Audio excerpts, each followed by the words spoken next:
আসসালামু আলাইকুম। আশা করি আমার প্রিয় শিক্ষার্থীরা সকলেই ভালো আছেন। হোম টিউটর 5 এর পক্ষ থেকে আমি রয়েছি সোহান মোহাম্মদ সোহান, তোমাদের সোহান ভাইয়া। তো আজকে আমরা আইসিটি নিয়ে কথা বলবো এবং অনার্স প্রথম বর্ষের আইসিটি আজকের প্রথম ক্লাস চ্যাপ্টার 1 এবং এই আইসিটি নিয়ে আমরা ধীরে ধীরে আগানোর চেষ্টা করব। তো আজকে প্রথম চ্যাপ্টার আলোচনা করবো। তার আগে বলে নেই, যারা আমাদের পেইড ক্লাস করতে চাও 01767351308 আমরা হোয়াটসঅ্যাপে নক দিয়ে আমাদের ক্লাসগুলো পারচেজ করতে পারো। আইসিটি সহ বিভিন্ন সাবজেক্টের আমাদের ক্লাসগুলো নিতে পারো তোমরা, এবং একই সাথে তোমরা ক্লাস পাবে, সাজেশন পাবে, প্লাস গাইডলাইন। ওকে, সাজেশন কেউ এক্সট্রা করে কিনতে চাইলে আমাদের নক দিতে পারি নাম্বারে, সমস্যা নেই। তো আমরা আইসিটি নিয়ে আজকে কথা বলি। তো আইসিটিটা আমরা কিভাবে পড়বো? আজকে চ্যাপ্টার 1 পড়বো এবং তোমরা যে কোনো প্রকাশনী বই ফলো করতে পারো, সেটা সমস্যা না। যে কোনো প্রশ্নে তোমরা শুধু আমি যে টপিক পড়াবো সেই টপিকটা তোমরা মিলিয়ে নিবে, মিলিয়ে তোমাদের বই থেকে পড়ার চেষ্টা করবে। যদি বই আলাদা হয় সমস্যা নাই সেক্ষেত্রে। এবং যে টপিকটা পড়বো সেই টপিক থেকে কোশ্চেন কীভাবে হতে পারে সেটা জানবো, এবং তার সাথে তোমাদের সেই কোশ্চেনটা পড়া দেওয়া থাকবে, তোমরা সেটা অবশ্যই ভালোভাবে পড়তে হবে তোমাদেরকে। তো আইসিটি মানে কি বোঝায় সাধারণত? যে ইনফরমেশন কমিউনিকেশন টেকনোলজি, কি information and communication technology, right? ICT মানে কি বোঝায়? Information communication technology. তো আজকে আমাদের যে টপিকটাতে আমরা পড়বো যে বাংলাদেশের প্রেক্ষাপটে বাংলাদেশের কম্পিউটার বিকাশটা কিভাবে হলো আসলে, সেটা আমরা জানার চেষ্টা করবো। তো এটা গল্পে জানার চেষ্টা করবো। এবং দেখো, আজকে আমাদের প্রথম চ্যাপ্টার তথ্য যোগাযোগ প্রযুক্তি, আইসিটি এবং কম্পিউটার সিস্টেমের ভূমিকা। তো এটা থেকে আমরা আজকে জানবো যে বাংলাদেশের কম্পিউটার বিকাশটা সম্পর্কে একটু জানার চেষ্টা করবো, এবং তথ্য প্রযুক্তির সংজ্ঞা এবং এটা একটু ডেফিনেশনগুলো ভালোভাবে আলোচনা করার চেষ্টা করবো। তো প্রশ্নটা কিভাবে হতে পারে আসলে, আজকে যে টপিকটুকু আলোচনা করবো আমরা, এখান থেকে প্রশ্নটা হতে পারে যে তুমি বাংলাদেশের কম্পিউটার বিকাশ সম্পর্কে আলোচনা করো বা সম্বন্ধটা ব্যাখ্যা করো, এভাবে প্রশ্ন আসতে পারে। কি প্রশ্ন হতে পারে? যে বাংলাদেশের কম্পিউটারের বিকাশের সম্বন্ধে ব্যাখ্যা করো। আবার হতে পারে আরেকটা প্রশ্ন, যে টপিকটা আজকে আলোচনা করবো, যে তথ্য প্রযুক্তি যোগাযোগ প্রযুক্তির সংজ্ঞা লিখন, এরকম প্রশ্ন হতে পারে। আবার প্রশ্ন হতে পারে আইসিটি মৌলিক ভাষা বা পরিভাষা বর্ণনা করো। তো আমরা সে যতটুকু পড়বো আজকে তার উপরে ডিপেন্ড করে জানার চেষ্টা করি। তো বাংলাদেশের প্রথম কম্পিউটার আসে, যেটা হচ্ছে মডেলের মেইন ফ্রেম কম্পিউটার বলা হয়, আইবিএম হচ্ছে 1920 মডেলের। সেই কম্পিউটারটি আসে কত সালে? 1964 সালে বাংলাদেশের প্রথম কম্পিউটার আসে, যাত্রা শুরু করে। সেটা হচ্ছে কি, ঢাকা বিশ্ববিদ্যালয়ের পদার্থ বিজ্ঞান বিভাগে আইবিএম 1620 মডেলের কম্পিউটার আনা হয়। ঠিক আছে, এটা হচ্ছে বাংলাদেশের প্রথম কম্পিউটার ছিল। এবং এর পাশাপাশি যে বাংলাদেশে এই কম্পিউটার নিয়ে একটা প্রতিষ্ঠান প্রতিষ্ঠিত হয়, সেটা হচ্ছে নাম হচ্ছে বিসিএস। মানে সে বিসিএস আমরা এক্সাম দিই, এই বিসিএস না, এটা হচ্ছে আমাদের বাংলাদেশের কম্পিউটার সোসাইটি। কি বাংলাদেশ কম্পিউটার সোসাইটি। এটা কত সালে? এটা হচ্ছে আমাদের প্রতিষ্ঠা কত সালে? প্রতিষ্ঠা হচ্ছে 1990 সালে। আচ্ছা, ঠিক আছে। তো অনেক বই থাকতে পারে, যে 1979 এরকমও থাকতে পারে। ঠিক আছে, তো তোমরা একটু কারেকশন করবা যদি অন্য বই থাকে, যদি কোনোটা। তো এখানে আমাদের বিভিন্ন বই 1990 দেওয়া আছে, কোনো বই 1979 দেওয়া আছে। এটা ইম্পর্টেন্ট না, তোমরা এটুকু মনে রাখবা যে বাংলাদেশের এই সোসাইটিটা, কম্পিউটার সোসাইটি, যেটার উদ্দেশ্য ছিল কি, উদ্দেশ্য শিক্ষা এবং গবেষণাকে ছড়িয়ে দেওয়া। এরপর কি হয়, 1991 সালে কম্পিউটার বিষয়ক প্রথম মাসিক পত্রিকা। দেখো, আমরা স্টেপ বাই স্টেপ আলোচনা চেষ্টা করি। এরপরে এই কম্পিউটারের বিকাশে 1991 সালে একটা মাসিক পত্রিকা কম্পিউটার জগৎ যাত্রা শুরু করে। নাম কি মাসিক পত্রিকার? কম্পিউটার জগৎ। ঠিক আছে, এর যাত্রা শুরু হয়। আর বাংলাদেশের প্রথম ইন্টারনেট ভিত্তিক নিউজ এজেন্সি হচ্ছে bdnews24.com। মানে কি, যে আমরা যে ওয়েবসাইটগুলো দেখি বিভিন্ন, যে এখন তো অ্যাভেলেবেল হয়ে গেছে, রাইট? যখন নতুন ছিল তখন তো অনেকের কাছে অ্যাভেলেবেল ছিল না। আমাদের কাছে অ্যাভেলেবেল হলেও খুব বেশি দিন হবে না, হয়তো লাস্ট 10 ইয়ার থেকে এটা খুব বেশি ভাবে উল্লেখযোগ্য হারে সবার কাছে কাছে পৌঁছে গেছে। তো নিউজ চ্যানেল যেরকম, তেমনি একটা নিউজ হচ্ছে ইন্টারনেট যে নিউজ এজেন্সি ছিল, সেটার নাম হচ্ছে প্রথম, যেটা হচ্ছে bdnews24.com। এবং এই .com কি, এগুলো সম্পর্কে আমাদের পরবর্তীতে আলোচনা রয়েছে। ডোমাইন, এগুলো সম্পর্কে পরবর্তী আলোচনা হবে। তো আজকের আমাদের অংশটুকু ব্যাখ্যামূলক অংশ, সো আমরা ব্যাখ্যামূলকভাবে আলোচনা করব। এবং বাংলাদেশের প্রথম ইন্টারনেট চালু হয় কবে? বাংলাদেশের প্রথম ইন্টারনেট চালু হয় 1993 সালে ইন্টারনেট চালু হয়। ঠিক আছে, বাংলাদেশের প্রথম ইন্টারনেট চালু হয় কত? যে 1993 সালে, ঠিক আছে? মনে রাখবা যে প্রথম ইন্টারনেট চালু হয় 1993 সালে, কিন্তু বাংলাদেশে ইন্টারনেট সবার জন্য উন্মুক্ত হয়। ধরো ইন্টারনেট চালু হয়েছে, কিন্তু তুমি তুমি ব্যবহার করতে পারবে না, কিন্তু তুমি ব্যবহার করা শুরু করলে, মানে ইন্টারনেট যুগে বাংলাদেশ প্রবেশ করে যে 1996 সালে, যখন ইন্টারনেটটা অল পিপলের জন্য কি হয়, অ্যাভেলেবল হয়ে যায়। কত সালে? 1996 সালে। তাহলে কম্পিউটার 1964 সালে, এবং আমাদের কম্পিউটার জগৎ নামে একটা পত্রিকা তৈরি 1991 সালে, এবং নিউজ ভিত্তিক আমাদের ইন্টারনেট পরিষেবা প্রথম এজেন্সি হচ্ছে bdnews24.com, এবং ইন্টারনেট আসে 1993 সালে, এবং সকলের জন্য মুক্ত হয় বা ইন্টারনেট যুগে বাংলাদেশ প্রবেশ করে 1996 সালে। এবং এই 96 সালে দেশের প্রথম ইন্টারনেটের জন্য ভিসেট স্থাপন হয়, এবং ISN নামক একটি ISP এর মাধ্যমে অনলাইন ইন্টারনেট সংযোগের বিস্তৃতি ঘটতে শুরু করে। অনলাইন ইন্টারনেট সংযোগে তো ISN এর ডোমেন নাম বাংলা.নেট, কি বাংলা.নেট। তো এইটা হচ্ছে আমাদের মোটামুটি যে কি বলে যে বাংলাদেশের কম্পিউটার বিকাশ সম্পর্কে ধারণা। তো কম্পিউটার সিস্টেমের পরিচিতিটা দেখবো। কম্পিউটার সিস্টেম মূলত 4টা প্রধান অংশে বিভক্ত হয়। তো তার আগে আমরা একটু দেখি বই থেকে, যে এখন তোমাদের কাছে অনেকটা ইজি লাগবে। দেখো এখন বই থেকে যে 1964 সালে পরমাণু শক্তি কেন্দ্র কম্পিউটার বিকাশ সম্পর্কে যদি পড়ে, তোমাদের এটা কিন্তু লিখতে হবে। সো এখন দেখো, এই যে প্রথমে IBM মডেল আর এই মেইনফ্রেম কম্পিউটার বিজ্ঞান ও প্রযুক্তি বিভাগ চালু হয় BCS 1990 সালে। এরপর 1991 সালে কম্পিউটার বিষয়ক প্রথম মাসিক পত্রিকা কম্পিউটার জগৎ যাত্রা শুরু করে। বাংলাদেশের প্রথম ইন্টারনেট ভিত্তিক নিউজ এজেন্সি হচ্ছে bdnews24.com। বাংলাদেশ ইন্টারনেট চালু 1993 সালে। বাংলাদেশ ইন্টারনেট সবার জন্য উন্মুক্ত হয় 1996 সালে, এবং 1996 সালে দেশের প্রথম ইন্টারনেট জন্য ভিসেট স্থাপন করা হয়, যেটা হচ্ছে ISN এর নামক একটি ISP এর মাধ্যমে অনলাইন ইন্টারনেট সংযোগের বিস্তৃতি ঘটতে শুরু করে। মানে ব্যাপারটা কি, যে ইন্টারনেটটা যে সবার কাছে পৌঁছবে, এর জন্য আমাদের এই ভিসেটটা স্থাপন করা হয়, এবং ISN এবং আমাদের ISP এর মাধ্যমে ইন্টারনেট সার্ভিস প্রোভাইডার, এদের মাধ্যমে কি হয়, অনলাইনের সংযোগটা, এই যে ইন্টারনেট সার্ভিস প্রোভাইডার, এদের যেমন ওয়াইফাই তোমরা বিভিন্ন মাধ্যমে, তেমনি এর একটা মাধ্যম যাদের মাধ্যমে এদের সার্ভিসগুলো অনলাইন ইন্টারনেট সংযোগটা বাংলাদেশ ব্যাপী বিস্তৃতি ঘটে। আর এই ISN এর বা যে ISN রয়েছে, ইনফরমেশন সার্ভিস নেটওয়ার্ক, ডোমেন বাংলা.নেট। কি ডোমেনটা কি, বাংলা ডট মানে কি, ডোমেনটা হচ্ছে এরকম যে এর একটা সম্পত্তিতে তুমি অনলাইনে এই বাংলা.নেট এদের জন্য শুধু ডোমেনটা দেওয়া, যে এদের এই নামে সার্চ দিলে, যে বাংলা.নেট সার্চ দিলে দেখা যাবে যে এই যে ISN এর যতগুলো এদের প্রোডাক্ট বা যে কিছু থাকবে না, এদের দেখবা যে শেষে বাংলা.নেট দেওয়া থাকবে। তো আচ্ছা, এখন আমাদের আলোচনা শেষ হয়ে যায়। এখন আমরা এই যে কম্পিউটারের যে এই অংশটুকু নিয়ে আলোচনা করব, ঠিক আছে? কোন অংশটুকু? এই যে কম্পিউটার সিস্টেমের যে পরিস্থিতিটা, এখানে যে কম্পিউটারে মূলত কয়টা অংশ থাকে? 4টা অংশ থাকে, ঠিক আছে? একটা হচ্ছে কি ইনপুট ইউনিট, এবং হচ্ছে প্রসেসিং ইউনিট, এবং মেমোরি ইউনিট, এবং আউটপুট ইউনিট। মানে কম্পিউটারটার ব্যাপারটা স্বাভাবিকভাবে চিন্তা করলে, যে ইনপুট এরপর ভিতরে প্রসেস হবে, আউটপুট হবে, কিন্তু এর হচ্ছে সিস্টেম 4টা প্রধান অংশে বিভক্ত থাকে। সেই 4টা প্রধান অংশ কি কি আমরা একটু দেখার চেষ্টা করি। এক নম্বর হচ্ছে ইনপুট ইউনিট, এরপর হচ্ছে processing unit, memory unit, output unit. Okay, তো এগুলো সম্পর্কে আলোচনা করবো। তো ইনপুট ইউনিটে আসলে হয় কি, যেখানে আমরা তথ্য প্রবেশ করা, এটা হচ্ছে কি ইনপুট ইউনিট। ইনপুট ইউনিট কি দেখুন, আচ্ছা এরকম এখানে দেখি। তো আমাদের 4টি প্রধান অংশে বিভক্ত থাকে। তো প্রথম হচ্ছে ইনপুট ইউনিট। এখানে কি হয় আসলে, এখানে যেখানে তথ্য প্রবেশ করানো হয় কম্পিউটারে, যেখানে আমরা কি করি, তথ্য প্রবেশ করাই। যেমন হচ্ছে কিবোর্ড, এক্সাম্পল কিবোর্ড, মাউস, ঠিক আছে?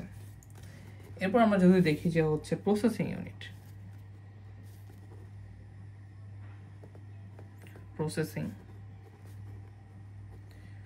ইউনিটটা কেমন, যেখানে তথ্য প্রক্রিয়াজাত, যেমন CPU রয়েছে, যেখানে কি হয়, তথ্য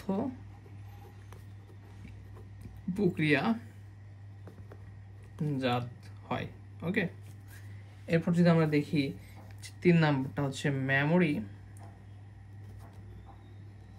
ইউনিট। তো মেমোরি ইউনিটের কাজ কি, যেখানে তথ্য সাময়িক বা স্থায়ীভাবে কি হয়, মেমোরি ইউনিটে কি হয়, তথ্যটা হচ্ছে সাময়িক বা স্থায়ীভাবে সংরক্ষিত হবে। ওকে, এরপর 4 নাম্বার হচ্ছে আউটপুট ইউনিট।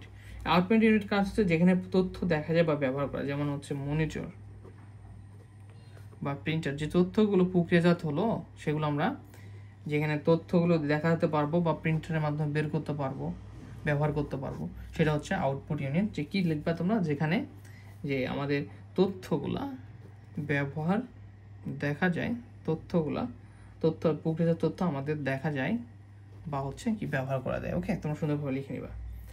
তো এই গেল। এখন এই যে সিপিইউ রয়েছে, সিপিইউ এর ভিতরে আবার 3টা অংশ থাকে যেগুলো বলা আছে এখানে, যে এএলইউ, এরপর লেখা আছে হচ্ছে কন্ট্রোল ইউনিট, এরপর রেজিস্টার। ঠিক আছে, তো এখানে এএলইউ দেখো বই দেওয়া আছে,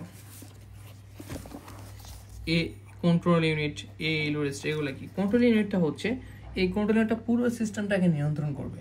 ঠিক আছে, এবং এএলইউ হচ্ছে গাণিতিক এবং লজিক্যাল কাজ করে, ধরো যোগ বিয়োগের হিসাব বা বিভিন্ন ধরনের যে গাণিতিক টার্মগুলো থাকে সেগুলো এখন বেসিকভাবে আলোচনা, পরবর্তী পুরো বই পড়ে রয়েছে যেখানে এখানে ওগুলো খুব বেশি ভালোভাবে আলোচনা হবে, সমস্যা নেই। এরপর রেজিস্টারটা কি? রেজিস্টারটা হচ্ছে ওয়াইজভাবে ডেটা ধরে রাখে। রেজিস্টার মানে ওয়াইজভাবে রাখে, যে ডাটাটা প্রয়োজন হয় সেটাকে কাজে লাগায়, যেটা লাগে না সেটা বের করে দেয়, এরকম। তো আমরা এই যে ইন্ট্রোডাকশন অফ কম্পিউটার সিস্টেম সম্পর্কে জানলাম। ঠিক আছে, তাহলে বাংলাদেশের কম্পিউটার বিকাশের সম্পর্কে যদি হালকা তোমাদের ব্যাখ্যা করতে পারো, তোমরা এতটুকু দিবে তাহলেই হয়ে যাবে। কি প্রশ্ন যদি হয় বাংলাদেশের কম্পিউটার বিকাশের সম্বন্ধে ব্যাখ্যা করো, ঠিক আছে, সেটা জানার প্রয়োজন ছিল, জাস্ট জানাই দিলাম। এখন তথ্য ও যোগাযোগ প্রযুক্তি, ICT, information and communication technology. আইসিটির পুনরূপ কি? Information and communication technology. তো দেখো, ঘর থেকে শুরু করে অফিস আদালত যেমন এমন কোনো জায়গা খুঁজে পাওয়া যায় না যেখানে কম্পিউটার ব্যবহার না। অফিসের কাজে, ব্যবসা বাণিজ্য, স্কুল কলেজ বিশ্ববিদ্যালয়, বিভিন্ন প্রজেক্ট, শিল্পকরণের, খেলাধুলা, বিদ্যুৎ, চিত্ত বিনোদন, দোকানপাট, ব্যাংক, ইন্স্যুরেন্স, সব জায়গায়, মহাশূন্য, সকল ক্ষেত্রে কম্পিউটারের ব্যবহার, এটা কিন্তু আমরা সকলেই জানি, তাই না? যে এই সকল ক্ষেত্রেই কি হয়? কম্পিউটারের ব্যবহারটা হয়। আচ্ছা,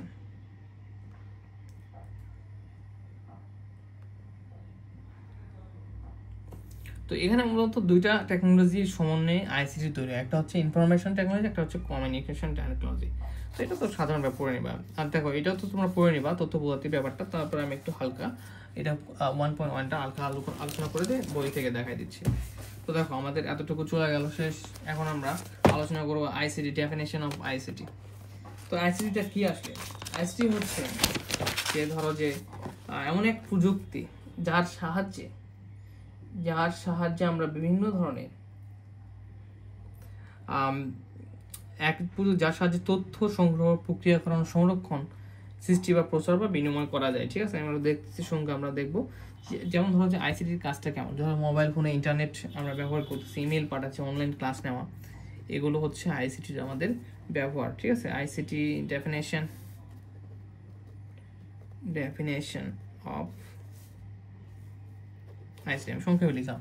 তো আইসিটিটা কাকে বলে? তাহলে ধরো যে তথ্য যোগাযোগ প্রযুক্তি হলো এমন এক, এই আইসিটিটা হলো এমন এক এমন এক প্রযুক্তি যার সাহায্যে কি হয়? তথ্য সংগ্রহ, প্রক্রিয়াকরণ, সৃষ্টি, সংরক্ষণ, আচ্ছা আগে সংরক্ষণ তারপর সৃষ্টি, প্রচার ও বিনিময় করা যায়। ঠিক আছে, তো এটা হচ্ছে আমাদের, একে বলে আইসিটি বলে। আচ্ছা, তো উদাহরণটা কি কি? অনলাইনে ক্লাস নেওয়া, ধরো যে তথ্য প্রযুক্তির কাজ, এবার ব্যাংকে কম্পিউটার দিয়ে হিসাব রাখা, সবাই আইসিটির ব্যবহারগুলো করে। তো আমরা এখন একটু দেখার চেষ্টা করি যে এই অংশটুকু নিয়ে একটু আলোচনা করার চেষ্টা করি। দেখো, যে প্রশ্ন কিভাবে হতে পারে যে তথ্য যোগাযোগ প্রযুক্তির আইসিটির সংজ্ঞা বা আইসিটির সম্পর্কে বিস্তারিত আলোচনা করা। ঠিক আছে, তো দেখো, যোগাযোগ প্রতিষ্ঠান শুধুমাত্র তথ্যপ্রযুক্তি চিন্তা করা সম্ভব নয়। তো এগুলো তোমরা পড়বে, এখান থেকে আমাদের পড়তে হবে যে সংজ্ঞাটা, যে আইসিটি হলো তথ্য সংগ্রহ, প্রেরণ, সংরক্ষণ, তৈরি, ভাগাভাগি, বিনিময়ের জন্য, আমি যেটা বললাম ওটাও দিতে পারো, বিভিন্ন প্রযুক্তিগত সরঞ্জাম ও সম্পদের একটি সেটের সমন্বিত ব্যবস্থা। তো এগুলো সমন্বিত একটা ব্যবস্থা। তো দেখো, আমাদের দেখো চ্যাপ্টার 1টা এরকম ব্যাখ্যামূলকই, যখন আমরা চ্যাপ্টার 2, 3-তে যাবো সেগুলো বিভিন্ন কম্পিউটার থেকে আমাকে দেখাতে হবে, তোমাদের দেখাবো যে কিভাবে কি করা যায়, সবগুলো আমি শেখানোর চেষ্টা করব। ঠিক আছে, একদমই কম্পিউটার থেকে ইউজ করে। আচ্ছা, তো ব্যাখ্যামূলক অংশগুলো যত দ্রুত আগাতে পারবো তোমরা নিজেরা পড়ে নিয়ে আগাতে হবে। দেখো তথ্য প্রযুক্তির সাথে যোগাযোগের মাধ্যমে যে নিবিড় সম্পর্ক, তো এরা তোমরা করে নেবা, ঠিক আছে। এই যে আইসিটির যে সংজ্ঞাটা, এটা আমি কবির প্রকাশনের বই ফলো করি, তোমাদের না থাকলে বইয়ের পিকও তুলে দেবো, সমস্যা নাই। তো এখানে বলতেছে আইটি মানে কি ইনফরমেশন, দেখো এই আইটি মানে হচ্ছে ইনফরমেশন, এরা কি করছে ইনফরমেশন টেকনোলজি, ওকে ইনফরমেশন টেকনোলজি। এরা কি করছে আইসিটিটাকে এখানে দুই ভাগ করছে, একটা হচ্ছে আইটি তথ্য প্রযুক্তি ইনফরমেশন টেকনোলজি, আর একটা হচ্ছে সিটি মানে কি কমিউনিকেশন টেকনোলজি, সিটি মানে কি কমিউনিকেশন টেকনোলজি, ওকে এই দুই ভাগে বিভক্ত করছে। তো এখানে বলছে সুনির্দিষ্ট ফলাফল পাওয়ার জন্য প্রক্রিয়াকরণে ব্যবহৃত কাঁচামাল সমূহকে ডাটা বাবদ কি বলে, সুনির্দিষ্ট ফলাফল পাওয়ার জন্য, সুনির্দিষ্ট এগুলো তোমার পড়ে নিবা। সুনির্দিষ্ট ফলাফল পাওয়ার জন্য প্রক্রিয়াকরণে ব্যবহৃত কাঁচামাল সমূহকে কি বলে, তো ডাটা বা তথ্য। ডাটা বা তথ্য কাকে বলে তোমরা এখানে দিবা। কোনো বিশেষ প্রক্রিয়াতে ডাটাকে অর্থবহ করাই হচ্ছে হলো তথ্য বা ইনফরমেশন। তথ্য কি, যে কোনো বিশেষ প্রেক্ষিতে ডাটাকে অর্থবহ করা হচ্ছে তথ্য বা ইনফরমেশন। আবার তথ্য সংগ্রহ এর সততা বৈধ যাচাই পরিবহন বিতরণ ব্যবস্থা প্রযুক্তিকে বলা হয় তথ্য প্রযুক্তি বা আইসিটি বলা হয়। তো আইসিটি অনেক ধরনের সংজ্ঞা রয়েছে, তোমরা যে কোনো একটা ইউজ করলেই হবে। বর্তমানে তথ্য প্রযুক্তি নতুন সব প্রযুক্তির সাথে মিলেমিশে এগারো তথ্য প্রযুক্তি এক অভিনব রূপ লাভ করেছে। এতে যোগাযোগ প্রযুক্তির ভূমিকায় প্রধান, যোগাযোগ টেলিযোগাযোগ অডিও ভিডিও কম্পিউটিং সম্প্রচার সহ আরও বহুবিধ প্রযুক্তির সাথে যুক্ত হয়েছে। ফলে তথ্য প্রযুক্তি বা আইটি এখন আইসিটি বা তথ্য ও যোগাযোগ প্রযুক্তি হিসেবে আবির্ভূত হয়েছে। তো ইন্টারনেট আবিষ্কার নিঃসন্দেহে তথ্য মাইল ফলক, তোমরা এগুলো পড়ে নেবা, ডিটেলস রিডিং পড়ে নেবা, ঠিক আছে। বয়সে এগুলো হচ্ছে পড়তে হবে। তো এ পর্যন্ত তোমাদের আজকের পড়া থাকলো। যে ব্যাপারগুলো প্রবলেম মনে হবে আমাকে জানাবে। তো তাহলে আজকে আমরা যে প্রশ্নগুলো শিখলাম, যে প্রশ্নগুলো তোমরা পড়বা, যে বই থাকুক না কেন, এই দুইটা অংশ থেকে, যে